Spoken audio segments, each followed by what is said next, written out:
Have you ever felt completely deceived? About to lose everything you've built? I know how that pain burns inside, because I lived that nightmare.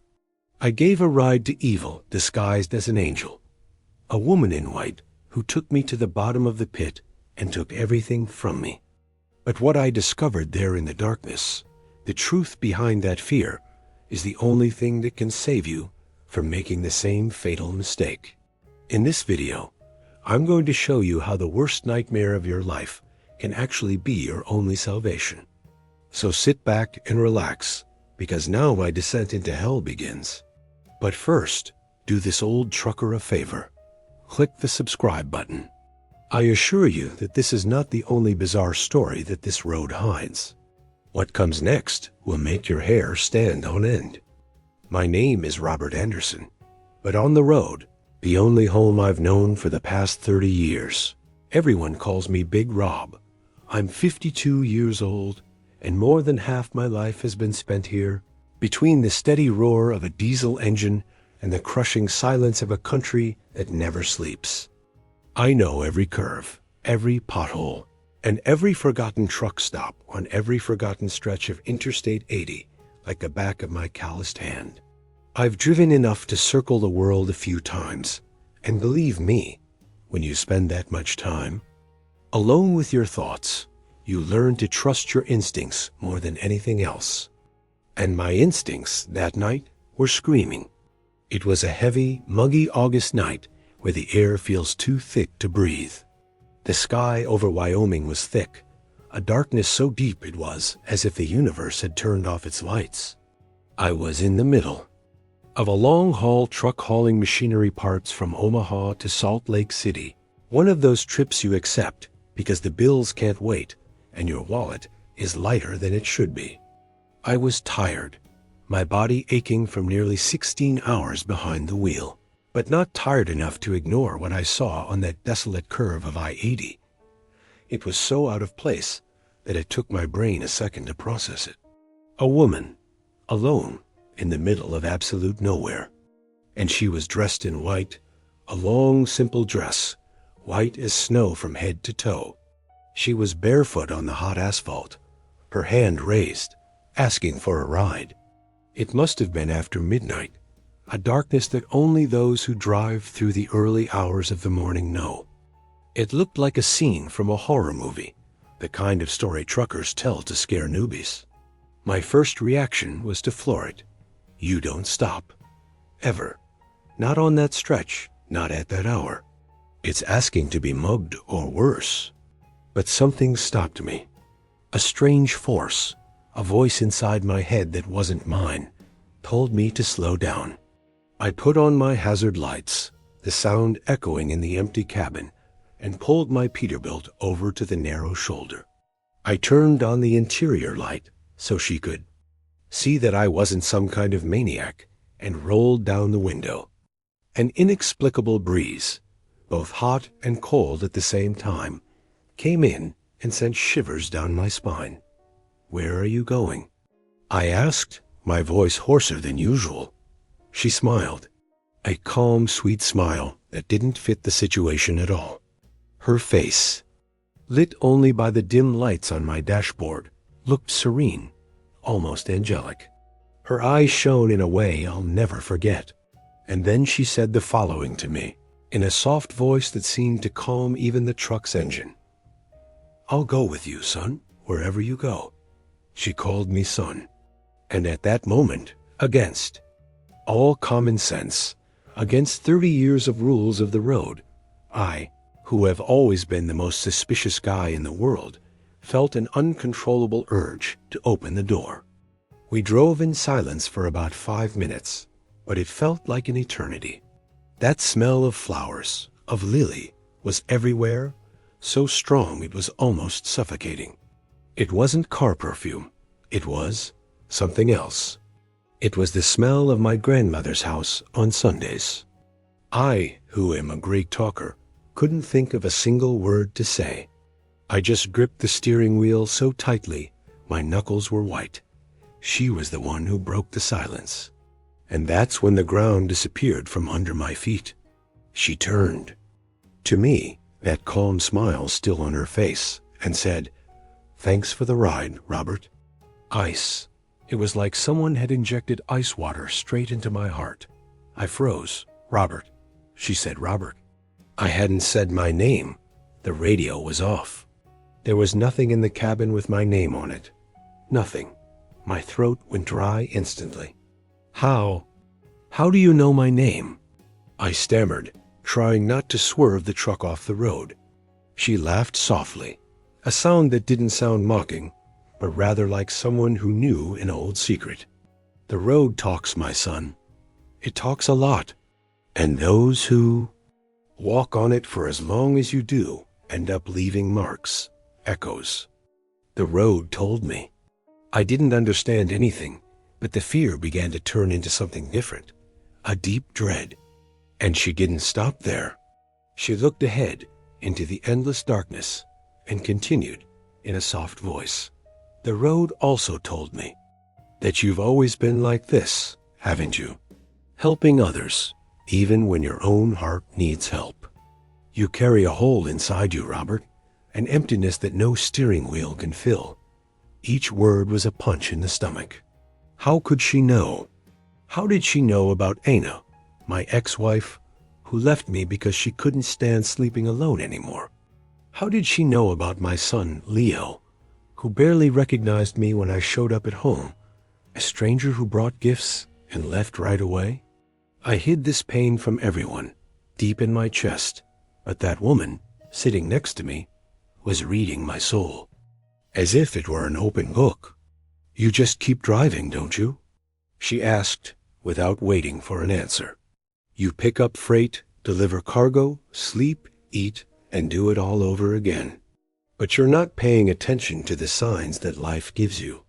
You're on autopilot, and you're missing everything that matters."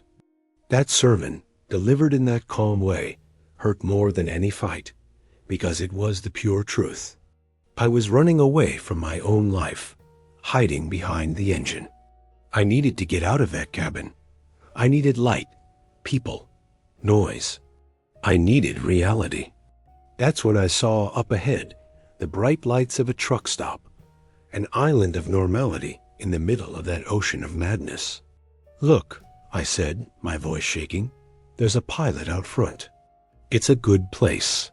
We can stop, have a coffee, stretch our legs. What do you think?" I just wish she would say yes. I pointed to the lights as if I were pointing to the promised land. That red and blue pilot sign shining in the darkness was the most beautiful place I had ever seen. It was noisy. It was people. It was normalcy. But she didn't even look at it. She slowly turned her face toward the glow, and I saw an expression of disgust. A deep sadness came over her face, as if she were looking at something terrible. "No, Robert," she said, her voice firm but still soft. "That place isn't for me."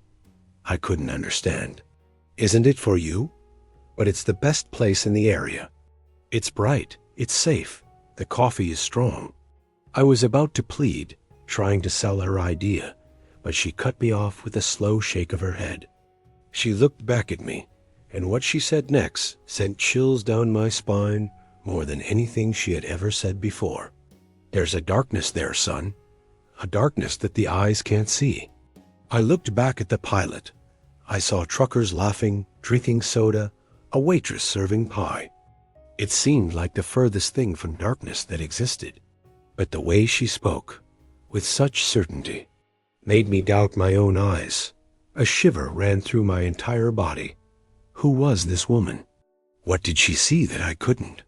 My brain screamed at me to pull over, get out, and run into that light, but my body wouldn't listen. I simply nodded, defeated. "Okay," I muttered. "There's another stop, about 15 miles ahead. We'll keep going." She smiled, a small smile of appreciation.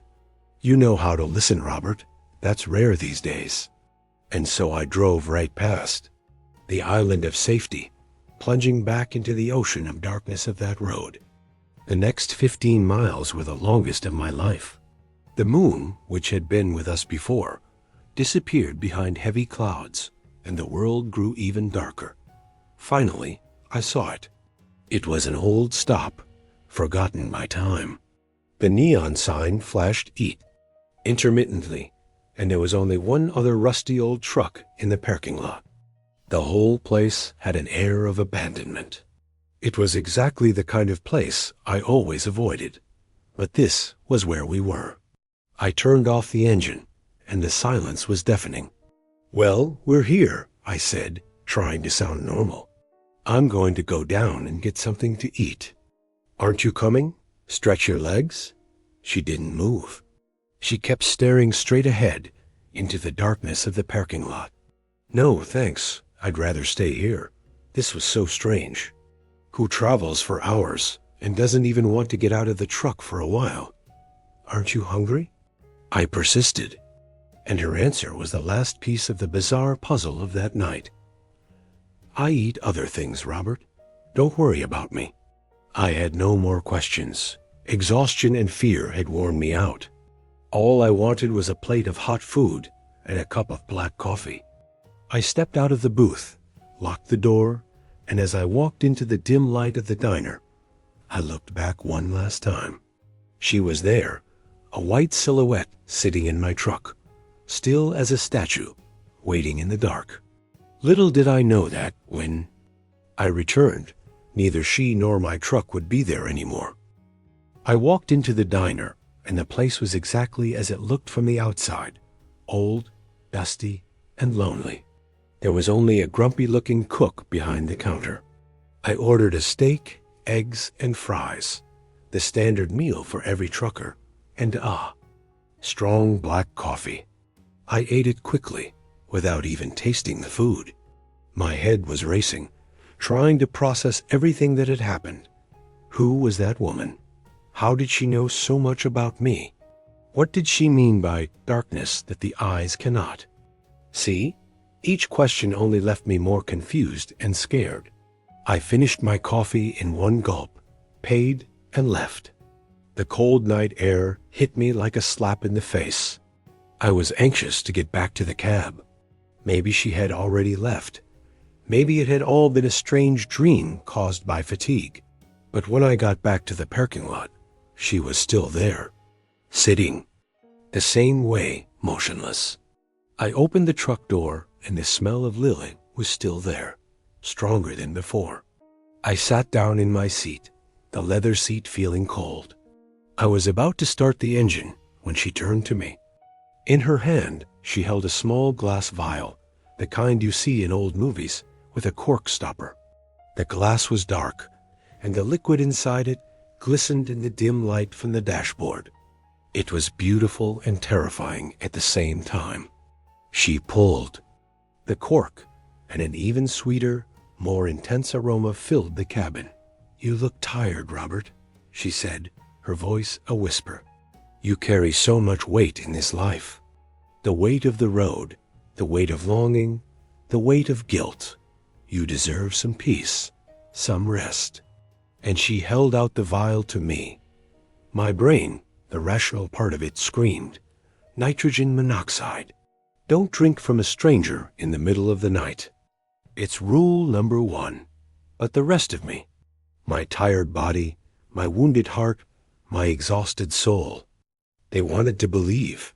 I wanted peace. I wanted rest. I wanted the pain to stop, if only for a minute. And her eyes, they were so sincere, so full of a compassion I hadn't seen in years. I was mesmerized, so like a fool I accepted. I took the vial, my hands shaking, and raised it to my mouth. The liquid was sweet at first, like honey, but then it turned bitter, warmly sliding down my throat and spreading through my body like a gentle fire. "It's good, ... I managed to say. I haven't felt so light in a long time. She smiled, a sad smile, and put the vial away. "You deserve peace, Robert. You deserve rest." And those were the last words I heard. My vision began to blur, the lights on the dashboard turning into colorful blurs. The sound of the world faded, as if someone were turning down the volume on my life. I felt my head grow heavy and fall to the side. The last image my brain registered was her face, serene, watching me sink into the darkness. And then, nothing. Absolute silence. When I opened my eyes again, the morning sun was burning my face, and the bitter taste in my mouth was the only proof that the previous night had actually happened. The first thing I felt was pain. A pounding headache, like someone had used my skull as a drum. I opened my eyes, and the sunlight blinded me. I wasn't in the cab of my truck. I was lying on the hard dirt of the shoulder, the smell of dust and dry grass filling my nostrils. The sound of cars and trucks passing by on the interstate was real too loud. I sat up hard, my head spinning. I looked out at the truck stop parking lot. It was empty. Completely empty. Where my Peterbilt had been, there was now only an oil slick on the ground. My heart stopped. No, no, no, no. I staggered to my feet, looking around in despair. My truck! I yelled into the empty road, my voice scratchy and hoarse. Nothing. Just the sound of the wind. That was when it hit me, with the force of a punch to the jaw. I hadn't just been cheated. I had lost everything. Instinctively, I felt my pockets. Empty. My wallet, my ID, my cell phone, what little money I had it was all gone. I was on the side of a Wyoming highway, nameless, broke, nothing. I was a ghost. The woman, the booze, the darkness. It wasn't a dream. It was a scam, a perfect scam. She read me like a book, used my own pain against me, drugged me, and took everything. My truck, a brand new Peterbilt 389, paid for with every drop of my sweat. Years of my life were in that engine, that paint job, that steering wheel. All of it rigged. I was an idiot, a complete idiot. Anger began to rise, hot and bitter, mixed with a burning shame. How could I have been so stupid? I, Big Rob, the legend of I-80, fooled like an amateur. I sat there on the side of the road for an incalculable amount of time.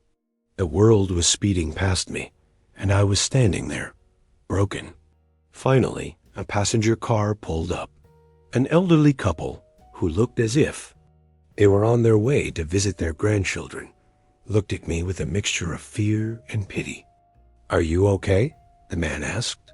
"They stole my truck," I said, my voice breaking, the words barely coming out. "They gave me something to drink, and they took everything."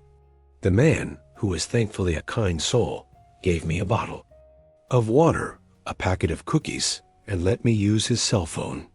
I called the police, my voice shaking as I reported the theft. Afterwards, the couple gave me a ride to the nearest police station, in a small town whose name I don't even remember. The police chief, a pot-bellied man with a tired mustache, listened to my story without a hint of surprise on his face. He didn't even raise an eyebrow. When I finished, he sighed, picked up a folder full of papers, and placed it on the table. "Son," he said, with the resigned voice of someone who has seen it all, "you weren't the first, and I'm afraid you won't be the last." He opened the folder, and what he showed me made my blood run cold. So, how crazy is that? Tell me, have you ever heard anything like it? Have you ever seen something that you can't explain out there in the dark? Leave your story or that of someone you know in the comments. I can't be the only one. I want to read every single one of them. The folder the sheriff opened in front of me was a file of failures. Inside were at least 7 or 8 stories. They were all nearly identical to mine. Truck drivers, always men, always traveling alone at night on isolated stretches of the interstate. And in all the stories, the same central figure. A woman, hitchhiking, dressed in white.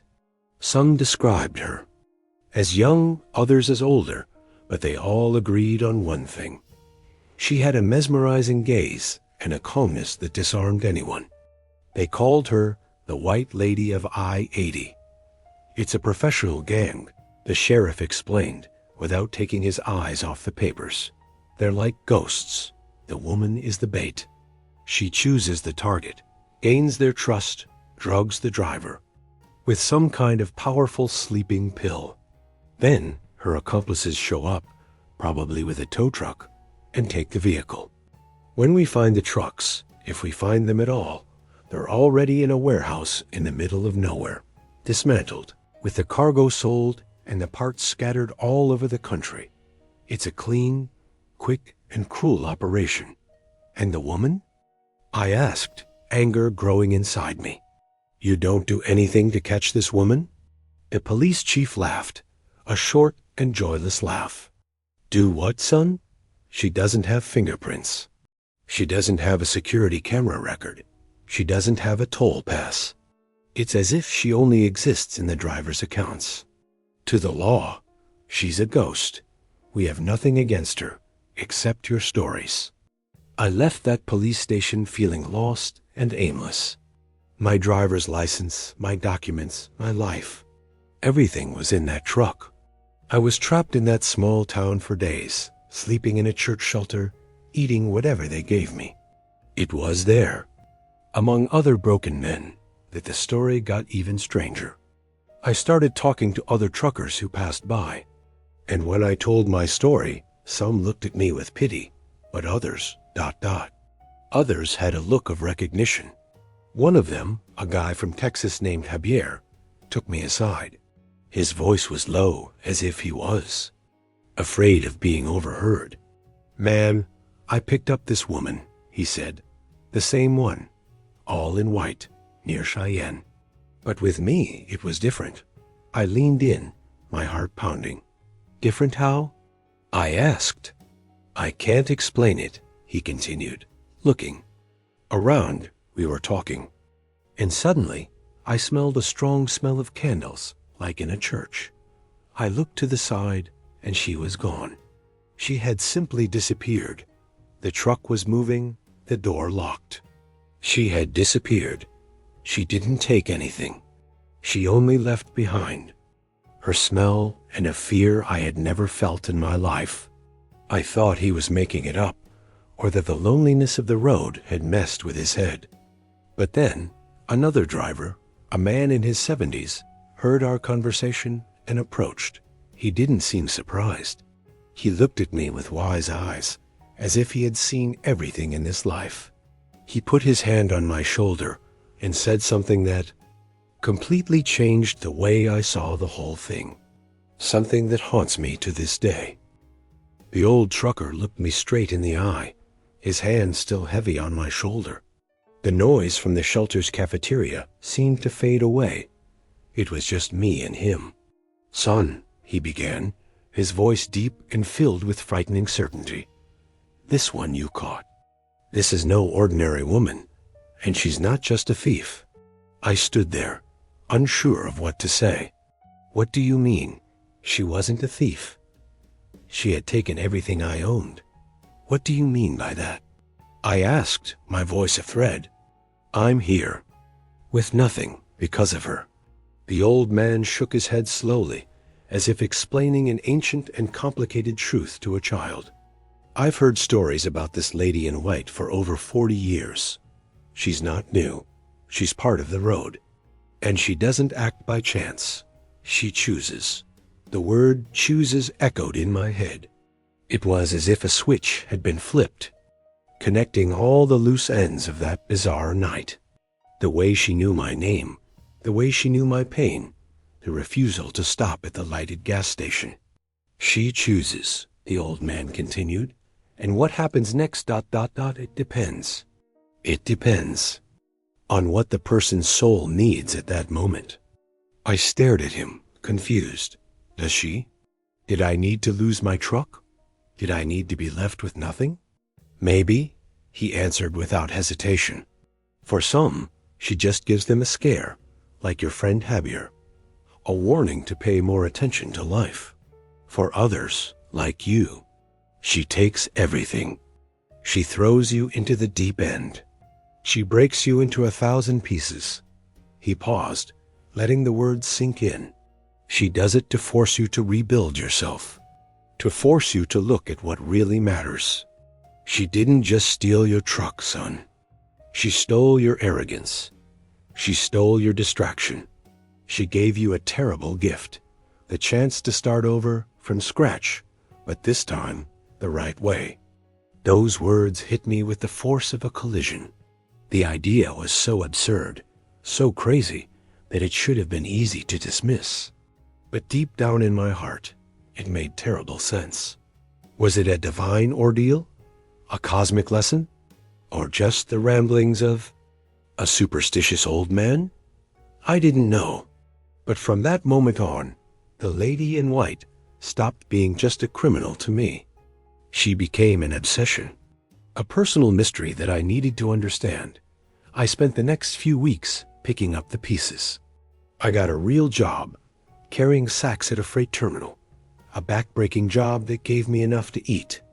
A friend I had, made at the shelter, the owner of a small trucking company, saw my plight and out of pity gave me a chance. He handed me the keys to an old truck, a creaky, uncomfortable, and run-down freightliner. But to me, that truck was a palace. It was my chance to get back on the road, to get back to the only place where I felt at home. But the road was no longer the same. Every dark curve reminded me of her. Every shadow on the side of the road made my heart race. And that particular curve on I-80 near Laramie, that place, became a haunted spot on my mental map. I searched for her, whether out of fear or sick hope. A part of me wanted to find her again, just to look into her eyes and ask, why? But the truth was, I was different. That old Big Rob, proud and self-sufficient, had died that night. And I didn't know if that was a good thing or a bad thing. We're almost at the end of this road. But first, I see that you haven't hit the like button yet. Look, when you do that, you're helping me spread this message to other drivers, to other people who need to hear it. It doesn't cost you anything, but it ensures that this story doesn't die here. Go ahead, hit the like button. Thanks. Now, let's finish this ... Months passed. I kept driving that old freightliner, which coughed more than an old smoker, but never let me down. The road had become a different place. I was quieter, more observant. I had become a ghost, just like her. And the wound was still raw. I didn't trust anyone anymore. If a car broke down on the shoulder, I would drive right past. If someone asked me for directions, I would answer in monosyllables and drive away. The humiliation of being deceived. Like that hurt more than the material loss. I had built a wall around my heart. One Sunday afternoon, I was parked at a truck stop in Nebraska, staring out the window, lost in my dark thoughts. Another driver, an old man with white hair and an easy smile, sat down at my table uninvited. He gave me a friendly slap on the shoulder and said, "You know what's wrong with us, son? We spend so much time looking in the rearview mirror that we forget to pay attention to the road ahead." I stared at him, uncomprehending. "This woman," he continued, as if reading my mind, "she stole your past. Don't let her steal your future too." That sentence, that simple sentence hit me like a bolt of lightning. Don't let her steal your future too. That was exactly what I was doing. I was letting the lady in white keep stealing from me every day, every hour. Every time I failed to help someone, every time I distrusted a smile, every time I closed myself off from the world, it was her winning again. It was a turning point. That same week, something else happened. The radio in my truck, which had been picking up only hiss and bad country music, suddenly tuned to a clear station. It was a preacher's sermon, and his voice seemed to be speaking directly to me. He said, "Sometimes God allows evil to use disguises of light to test whether we have learned to discern." Disguises of light. Wasn't that exactly what the lady in white had done? Dressed in white, speaking softly, looking like an angel, a messenger, just to destroy me. The voice on. The radio continued. The enemy knows our weaknesses. He presents himself as a friend, as a counselor, as a companion on the journey. And when we least expect it, he pounces. That day, I pulled over to the side of the road. I got out, looked up at the clear blue sky of Nebraska, and for the first time in a long time, I felt gratitude. Not for the loss, but for the lesson. I was still alive. She could have killed me, left me to die. But here I was, breathing, healthy, with a chance to start over. That robbery forced me down from the throne I had built for myself. It brought me back down to earth. It taught me humility through beatings. And I realized that the old truck, driver's theory, might not have been so crazy after all. Maybe I needed to lose my way to find the right direction. Today, 2 years have passed since that night, and the story doesn't end with me broken in a shelter. It ends in a way that even I couldn't imagine got today. I no longer drive that old Freightliner.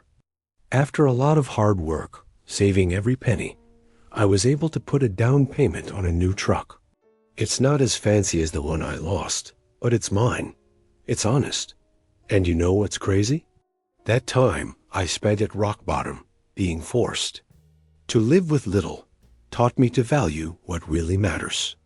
I stopped running away. I called my ex-wife, Aina. I asked for forgiveness. Not for being a bad husband, but for being absent, for hiding on the road. We didn't get back together, but today we talk. And most importantly, I reconnected with my son, Leo. I'm no longer the dad who only shows up on birthdays. I organize my freight so I can spend more time at home. I play ball with him in the backyard. I help him with his homework via video call. I learned that my strength wasn't in never falling, but in my ability to get up after falling. The road is still my home, but now it's different. She has more wisdom, more faith, and a lot less naivety. And then, last week, it happened. I was at a truck stop in Arizona, having a coffee, when a kid, a new trucker, couldn't have been more than 20-something, sat down across from me. He was wide-eyed, full of stories and fear. He leaned over and asked, "Hey, man, have you ever heard of this mysterious woman who shows up on I-80? They say she's a ghost. Or a scammer. Is that true?" I smiled. A genuine smile, the first I'd had in a long time when I'd thought about her. I could have told him everything in great detail. I could have scared the shit out of him, filled his head with my theories. But I looked at him, a kid just starting his journey, and just said, "Boy, there are some things on the road that are better left undiscovered. And there are some encounters that are better left undiscovered." He was curious, asked me to tell him more, but I changed the subject. Because I finally understood. Whether it was Maria, an angel, a demon, a gang, or just my delusion, it doesn't matter anymore. What matters is what I became after her. Her story was mine, a scar that reminded me of the lesson I learned. And the lesson is this: sometimes life throws you off the road, sometimes the engine to work. But this is not the end of the line. It is just a forced stop. After the sharpest curve, the steepest climb, there is always a stretch of straight, a breather, a beautiful view. Just don't give up before you get there. I don't know what you believe, but I know that that woman, whoever she was, didn't take my truck. She gave me my life back, and that's my story. In the end, it doesn't matter if she was a ghost, a criminal, or a fallen angel. What matters is the lesson. So the next time you're on the road of life, whether you're driving a truck or just having a hard day, I want you to remember me and stay alert. Stay alert, because the greatest danger isn't the monster that roars in the dark. It's the angel who offers you help with a smile on his face. The worst traps are the ones that look like your salvation. Thank you for listening to me until the end. If you haven't already, subscribe, because the road has many more stories to tell. Until next time, and be careful who you pick up a ride with.